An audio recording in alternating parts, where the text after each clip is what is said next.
So, hierarchy of fun. I came across this in Reddit, so the link to the Reddit discussion is there. But I sort of put together a little a little presentation thing on this, which I thought we could go through and just have a bit of a chat about. There's some really interesting stuff on this. So, can you guys see? Do I need to share my screen with you, or can you see? I've got you up on Twitch, but it'll be Yeah, a few I'm seconds watching, delayed. I can share my watching the screen. stream.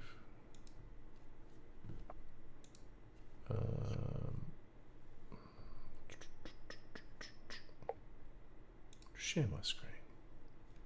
Get Nitro. No, thank you. Dang. They're relentless, huh? Oh, goodness me. Almost as relentless as Microsoft pushing Copilot. Goodness me. Yeah. You can't turn Copilot off on PowerPoint anymore, I discovered this morning. It just keeps Wow. coming Oh, really? up. It just keeps coming up. Oh, no. Are you sure you don't want Copilot?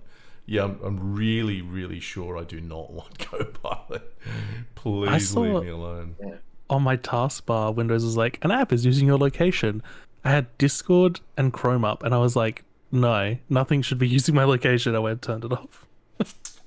That's just awful. It's funny you bring that up because I was just like, what the hell is this in my taskbar? Oh, it's Copilot after the most recent update.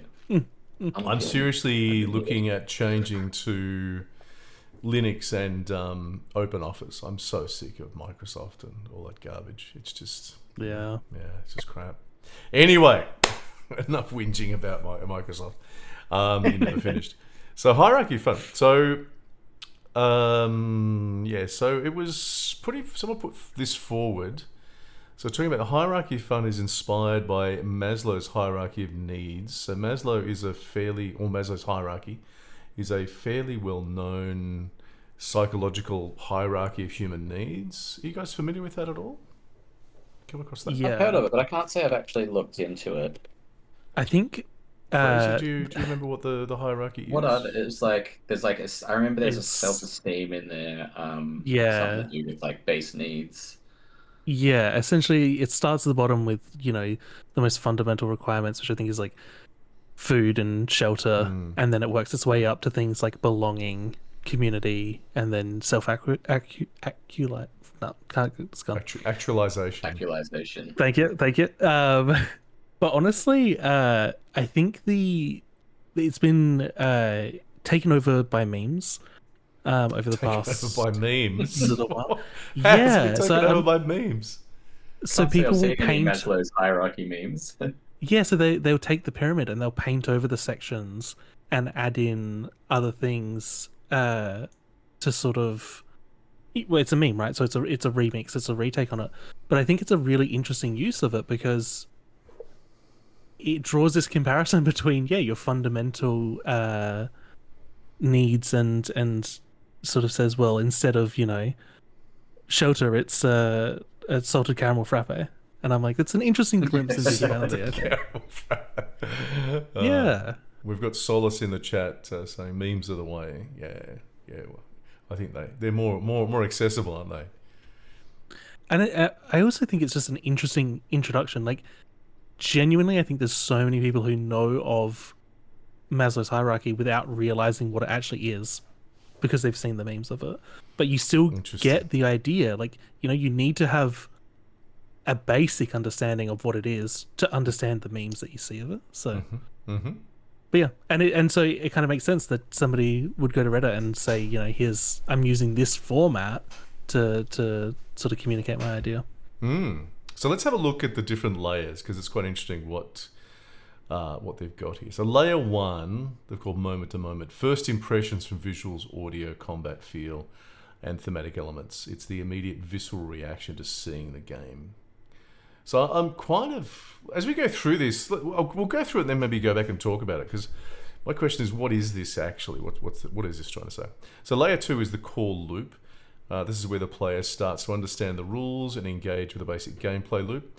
The feeling here is about becoming competent and excited by the game's mechanics. So it's like we're going on an adventure to, as a player, sort of, okay, I look at it first, Then I engage with the mechanics and start to understand them. Then you've got layer 3, which is progression. At this stage, the player has a grasp of the rules and becomes aware of the effort needed to earn rewards. They understand the economy of time and effort versus in-game rewards. So then we have layer 4, meta/mastery. This is where a player truly understands the game's systems and nuances. They know the small details. Oh, you played 100 hours then. That give them a performance edge. Then layer 5, emotional layer. This is the pinnacle where a player says, I love this game. Their behavior shows it. They play every day. Okay. And talk about it with friends and are deeply invested. So I'm just kind of interested in what this actually is. Hierarchy of fun. So what is this? Maslow's hierarchy needs 5 layers essential for player engagement. Okay, so this is a player engagement framework. Okay, so what do you guys, any sort of impressions there? Yeah, I mean, I think it's a reasonable way to try and categorize that sort of level of engagement. I can understand the idea of if somebody is only just started or not super into it, they might go, oh yeah, this game looks fun, or, you know, it's got a cool soundtrack, but that's it. Versus, you know, yeah, if somebody's playing it every day and it's seeping out of the computer into, yeah, you know, conversations with friends, I can understand. There's obviously grey areas and those lines would definitely get blurred, but from a first impression, it seems pretty robust. Charlie, any thoughts?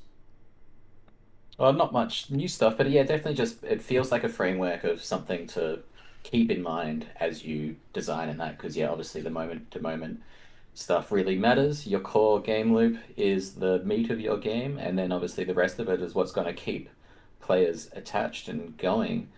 So I would look at this and view this as sort of like a design ethos with this base layer of knowledge that I have right now. Really, yeah. Yeah, I mean, I'm looking at it my first impressions. So, you know, first impressions, as soon as you look at the game, I guess you know pretty quickly, is it something for you or not? To me, that's kind of what that says. So you have to hook your players in to begin with. So that's almost a marketing thing in some ways as well. So your first impressions, visuals, audio, combat. Or combat feels a little bit different, but certainly before you've bought the game and started playing, you know, there's elements of this. Your immediate visceral reaction to seeing the game rings to something like appeal to me. Yeah. Just that sort of very just emotion response, I guess. I honestly first read moment to moment as in like you know, what's happening from moment to moment in your like what the player is doing. But I guess that sort of more constitutes what the core loop is. That's sort of how I read that, and it's maybe to me like how you engage the player in those moment to moment things while they go about the core loop. Was my immediate sort of thought of that. Yeah. But I think it is more along the lines of first impressions. That would be clearer if you just say first impressions. Yeah. I maybe I don't know. Maybe it's not perfect yet. So let's have a look at some of the other stuff here. So that's the hierarchy of fun. I mean, I think it's potentially useful. It's something I'm thinking. You know, if I'm designing a game, building a game, there's certainly elements of that I would potentially think about. It feels like a good tool for analyzing a game and specifically like how much people are enjoying it. Maybe less of a proactive tool and more of the analysis and reactive. Yeah. So let's go to the next slide and see what we've got. Okay. So commentary highlights. Many designers use the framework as a lens for analysis. You read the next. Did you read the next? I haven't read ahead. I thought emphasize adapting principles to the genre and target audience. So some contributors prefer designing around core player fantasies or experiences. So this is this is kind of interesting to dig into. We won't have time to dig into today, but I mean, I think this is sort of stuff that I'd like to look into more. So fast action versus deep narrative, removing features that don't directly serve this fantasy. There's skepticism about using rigid hierarchies, with experienced designers often relying on intuition and gut feelings developed from practical industry experience. Well, that That just feels makes like a bit of sense, doesn't it? Because you've got every game is pretty, whether it's the same genre or not, they're all very unique, and you've got to design for that, not what the like a rigid hierarchy of what a horror game should be. Mm-hmm. Yeah, That's something I I'd think like it to. might be a little bit. I don't know. It seems like the idea of. I don't know. I guess fundamentally, I disagree with the idea that design can be done successfully, repeatably from intuition and gut feeling. I think like if you try and dig into what intuition or gut feeling is, it's an internalization of a set of patterns or rules. And I think you benefit more from interrogating that and trying to understand where your gut feeling comes from than just hoping that you can keep having good gut feelings in the future. Well, this is saying coming from the industry experience, so I guess in that case they would have quite good pattern recognition at that point, whether they're aware of it or not. So their gut feelings would be a bit better, yeah. Yeah, for sure. No, I mean, I think there is a value to intuition, especially in this instance. But Are you saying Fraser, that as a publisher you could just sort of give a studio like, here's $100 million, and you just wing it, just use your intuition, just do whatever you like, and whatever sometimes should it be feels right, that way, mate. it's like, Is it I for worked $100 on... million? Would you give your $100 Like- million to someone who said they're just going to wing it? We should. I think But we'll it's do like- that today. I feel like sometimes that's kind of what it seems like, right? Like you look at like these studios that are getting money, and it's like, oh, you worked on XYZ games, How many of them have failed? therefore How many yeah, of them it's like- failed? I want to see reasoning and structure for the decisions you make, and not just, Yes. oh well, I worked on this successful game, so therefore I can make another banger. That's it's definitely something that I want to go into, because there's a lot there, a lot to unpack, and I don't want to go into it today because we could spend a little time on it, and I think there's other things I'd like to look at in relation to that as well. So what is creativity as well? And then there's also, have you heard of design science? It's another framework for using design in the business world, and it sucks. It sucks dog's balls. The design Really? science. Oh, it's just it's the opposite of like intuition. It's giving business people a rigid structure. The worst thing you can do. But anyway, we'll go into that, like how we deal with that. Yeah, I don't want to get bogged down into those discussions. We'll never get out. So anyway, yeah. So there's some interesting things there. I think it is an interesting lens, but how much you could use it is a question. So there were some supportive perspectives, useful for identifying design bottlenecks, especially for solo developers. So that's quite an interesting way to look at it. Yeah. Helps categorize where players get stuck in engagement. Now, I think that's the one. That's the one this is for. That is really, I think that's where that's what this is actually for. So if you were looking at a game, and again, it's sort of more analysis or maybe late stage, if you're testing your game and players are kind of just walking away at a certain point, that's when you want to have a look at it. But then you've got to have the opportunity to change things at that point as well. But yeah, that to me is what this is really for. The last one, provides structured thinking of onboarding and retention. That's marketing. that's marketing can do their own bloody thing. They can get out of our games design and creative stuff. They can go and they can do their own marketing stuff. Onboarding and retention. This So yeah, feels like if you're working on a live service game, maybe one of the most valuable tools you could have. our game was designed and created by marketing people. Strangely enough, it failed. Who would have thought? Okay. So some critical perspectives. So several experienced designers dismiss it as overly academic and divorced from practical design work. This is another one I'd really like to go into in depth. But I'm going to throw this to you guys. What are your thoughts on that? Oh, well, I guess it's just like what you were saying before, like what is creativity? Following a rigid structure does, diminish our own creativity. But it's to the individual as well. I know people can really sort of flourish creatively within like a really sort of structured environment where they feel, safe to step out of the bounds, and other people who feel really oppressed by a structure in any sort of design task and need the freedom to really go out and about. I don't know. I'd say there's places for all this for all types of people. It depends how you work as an individual and with a team. Whether you need full free reign to go as wild as you want. Considering time constraints and design challenges. But yeah, it's interesting. Like, at what level does a structure sort of diminish the creativity? Because that's what games are, aren't they? They're creations and expressions of our creativity. Mm-hmm. Yeah. Fraser? It seems so. From a first reaction to the sort of hierarchy, it seems like a relatively reasonable way to analyze how a player is engaging with the game.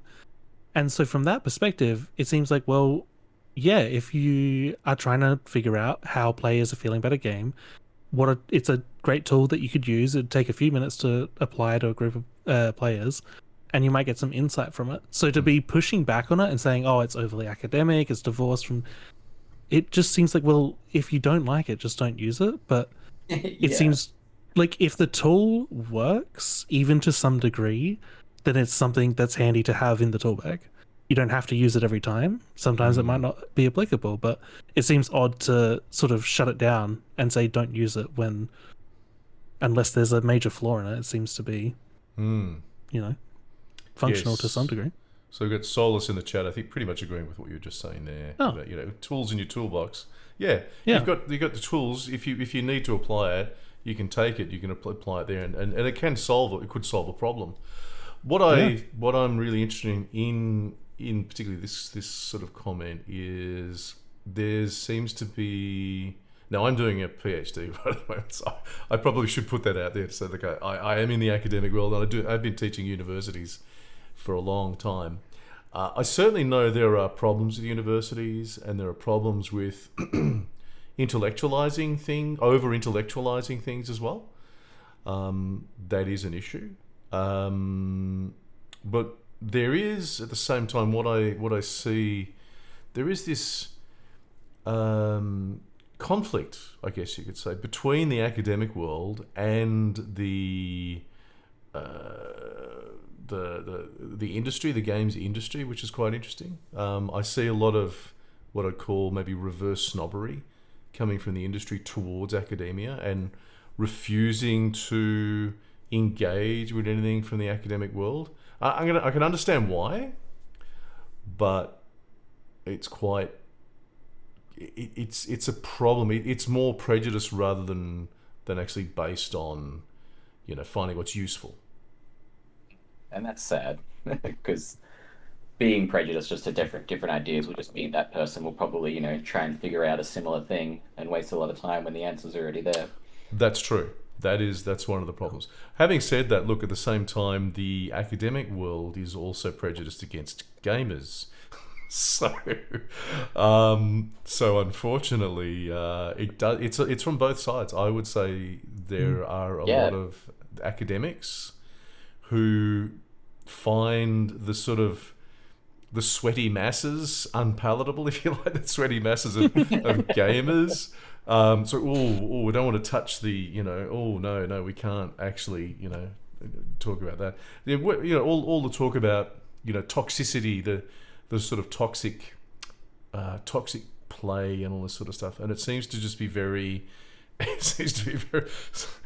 Solus is saying, "Hey, I resemble that remark." Yeah, I think most gamers do. Like most gamers are not that highbrow. I mean, there's this sort of pretty lowbrow element. Like we play games because we enjoy games, and then yeah, there has been. It's one of my definitely one of my critiques of the academic world is that how can you really study a world in which you kind of hate the people who are in it.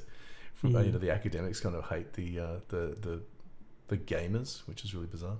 Anyway, that's my rant. It feels like we've talked about this before, Chris, weeks and weeks ago, but as a relatively recent grad of game design, there's not a lot of good learning tools for game design out there. Yeah. And yeah. So when something like this sort of mock-up sort of hierarchy is out there, it's like, oh, a design tool I could use. Mm-hmm. And it kind of fits the trend of it being shut down. And I don't know, I've been cooking up this hot take, and I don't know if I'm all the way there yet, but I feel like I have a little bit of beef with the go-to piece of advice whenever a dev is asked what should I be doing as an up-and-coming indie dev. Mm-hmm. It's always do game jams. And I think it's not bad advice. It's a good idea to get experience and all the things and to work towards finishing a game. I think that experience of finishing a game is really important. Mm-hmm. But I feel like a game jam can really leave behind game design.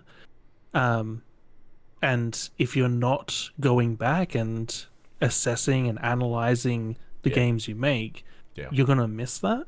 And it feels, this is where I'm still cooking it because it feels like it's maybe part of that sort of fabric of the industry where it's like game design kind of just gets forgotten, and good designers are sort of in this camp where they're like, it's intuition and experience. And then if you're trying to learn design, it's like, good luck. Gotta have Absolutely. that intuition. Absolutely. Yeah. I 100% agree. And certainly with game jams, I've never really wanted to do a game jam because I prefer taking my time to do stuff. I can understand the attraction to game jams though. If you have some frameworks that you're using, like this framework here, and then you can then maybe apply that within your game jam, and then refine that if you already have that going for you. So yeah, but we could go through a lot more frameworks. I can in the coming weeks we can sort of talk more about a lot of the stuff I've been looking at. There's things like design patterns, game design patterns, for instance. Very interesting. We maybe we'll have a look at those sort of things. Not necessarily very good to use for a design point of view because a lot of the academic stuff is a bit complicated, which is sort of one of the criticisms that I have. So anyway, let's carry on. Also talking about this analysis for the sake of analysis, same sort of thing. Reinforcing business focused rather than player. I don't think so. I don't think it's business focused. I think it's talking about player engagement. So I think they're off the mark. Yeah, exactly. I don't see business in it. It's definitely no. Yeah, unless you don't want to engage your players. I mean, if that's what you want, fair enough. Okay, you go right ahead. You do you. So some of the things discussed as well. Focus on progression across as many aspects as possible. This I really liked. This is something I think I've been focusing on a little bit more.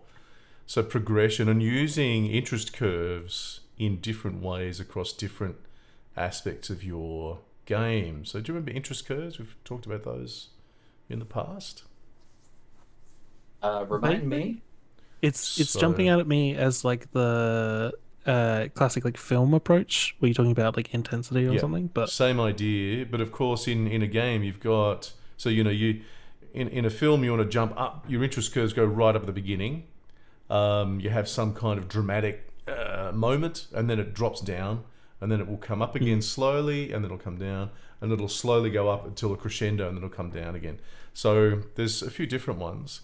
But in games, of course, you can play around with that in different ways. So you've got your narrative, you've got your story, but you've also got your gameplay, the way you introduce your gameplay, and the intensity of what's going on.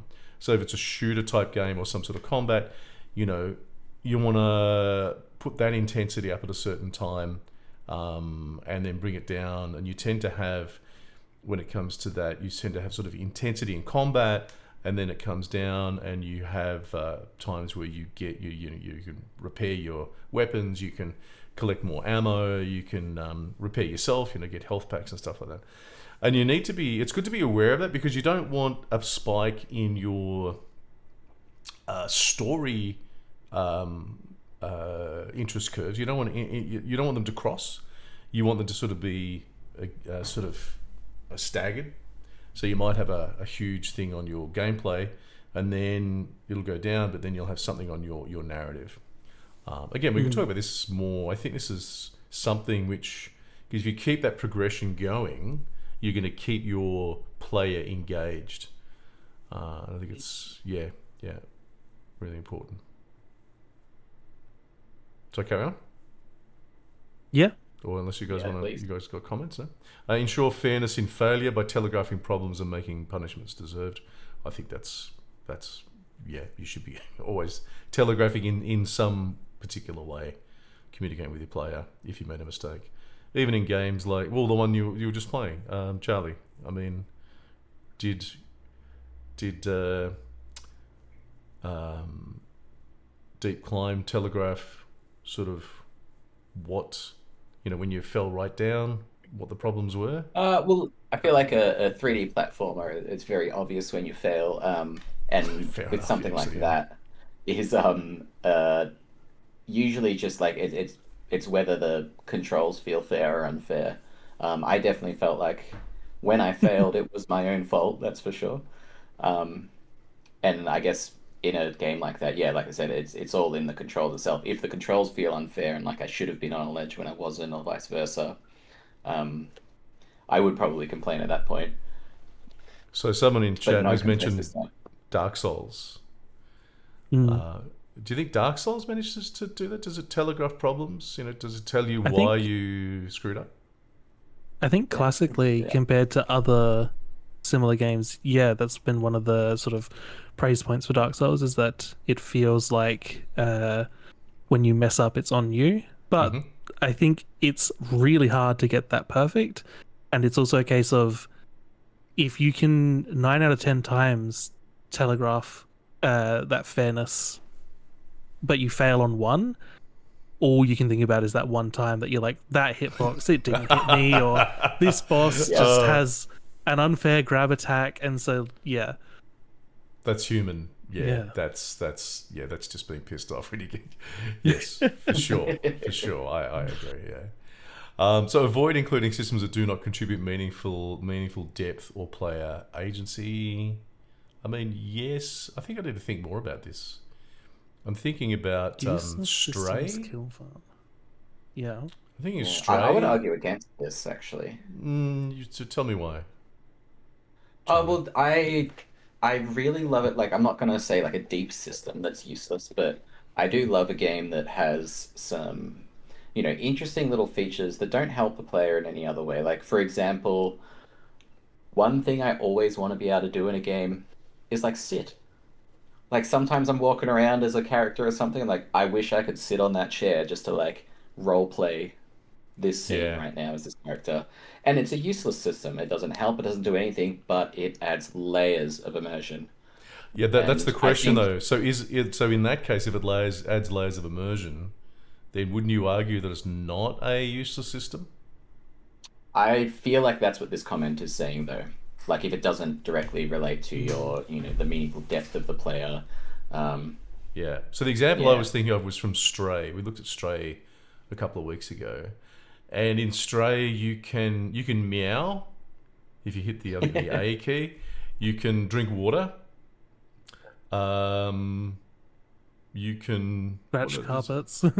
Yeah, exactly. Yeah, and you can just do lots of cat things. And I was thinking that some of those things are useless, even though a number of them are actually woven into the gameplay, which is great. but some of them are just useless. They are just like the emotional immersion. They're for people who like cats. You don't play the game if you don't like cats. If you like cats, you like that whole thing. So I think if you broaden out the whole thing of contribute meaningful depth, if you include the emotional, if you include those different parts of it, then that is then you could say that. Yeah, you don't want. Can you think of any really useless systems that just really provide nothing at all? The gun combat in Mirror's Edge. Oh yeah. Yeah, that was half-baked. That was because every game had to have gun combat in it back when Mirror's Edge came out. That's why that was there. It was awful, but it was true. I think like just sort of being so summarized as useless system skill fun is maybe sort of not helpful, but yeah, like thinking of it in that sense of, is this system useless or not? And I'm trying that's to where think you can of a gameplay arrive. system as something that gets in the way of players' enjoyment. Yeah. I feel like that. But I might think be that's it, right? Like, you could argue that the meowing in Stray is useless. It has no functional purpose, but it has a huge immersive purpose. Yeah. Like Crash Test Butler was saying in chat. And then, counterintuitively, the gunplay in Mirror's Edge, on the surface, seems like it would be really useful. But because it was not part of the core sort of guiding principle of the game, and because it was half-made, it ended up being less than useless. It ended up being impactful, a detriment, essentially. Well, it pushed you out of immersion. I mean, are you seriously telling me that tiny little girl could just walk off a gunshot wound? Yeah, no problem. And also narratively, I just got shot, but that's no problem. I'll just walk it off. I'm fine. I love at the end of the game, it's like we're trying to kill the messengers, break the lines of communication. But I think about the past 2 hours playing the game where I'm holding a heavy machine gun and gunning down cops. I'm like, was I just a messenger? I think I was an active combatant. Yeah, but that's a time. Look, that is of its time. If you think maybe, well, actually, now I come to think of it, I would say so. Death Stranding suffered from a similar thing. I don't think that needed gun combat in it, and I think it suffered from the gun combat. So maybe it's actually. Yeah, maybe it's not completely gone. That idea that we have to have gun combat in a game or something. I haven't played Death Stranding 2, but I believe it's still, the combat is still there. If anyone has played Death Stranding 2 and knows, I'd be interested to hear if anyone in the chat has played Death Stranding 2. But yeah, useless systems. I think, things like that. Yeah, we're adding guns to Arvo for the next one. I'm sure you will not. I'm sure you will I know, not. that could be good. That could be good immersion. A gun out the window and a good yeehaw shot into the sky. You're a delivery driver. You also have a gun, though. Yes. All right, let's carry on. I think we can agree to agree with. I think we're all on the same page. The next one's strive for elegance and simplicity, especially on tabletop analog games. Does anyone play tabletop analog games? I think some of us do, but we're not. We're focused on digital games here, so I'm going to skip over that one. Sorry, those of you who are tabletop analog gamers. Fraser, respect the player's time and prioritize fun over monetization. Oh, I mean, does anyone need to really? No, monetization all the way. I mean, really, the marketing people. That's we need to tell the marketing people. No, well, too much monetization. Into the whole ethical thing of the really intense monetized games in the mobile gaming realm. Yeah, because there is particularly those dark patterns which we've talked about. Yeah, and there's a lot of people susceptible to that, I think. So it definitely needs to be in our thoughts for sure. Especially kids. If kids get into those things, they don't know what's right or what's wrong, and then it's just it's the norm for them. Yeah. We're seeing more of it in PC gaming. They're trying to bring more of it into PC gaming at the moment, which is disappointing. So use cost-benefit analysis and experimental validation to guide design decisions. So, especially when balancing depth and iteration speed. Yeah, okay. Cost benefit analysis feels like a wild proposition. Like, do you mean like be mindful of the scope, like, I'm or not do you just see design as cost-benefit a analysis. like value addition? You know, like, well, a game is made when the programming's done, and then we can have a designer make it better. Like, it feels like a really odd way to. It does, doesn't it? Yeah. Let's skip over that one. So what have we got next? There's a dopamine and motivation. Well, we're gonna have to wrap up soon. We're actually over time, but let's finish this off. Discussion includes the manipulation of dopamine. So, dopamine just means a reward, isn't it? I mean, you said dopamine. That's just the biological term of what happens when you get a reward. You get a dopamine hit. Yeah. Yeah, it's the chemical released in the brain when something feels good, Yeah. Yeah. or you experience something which makes you feel good. Sorry.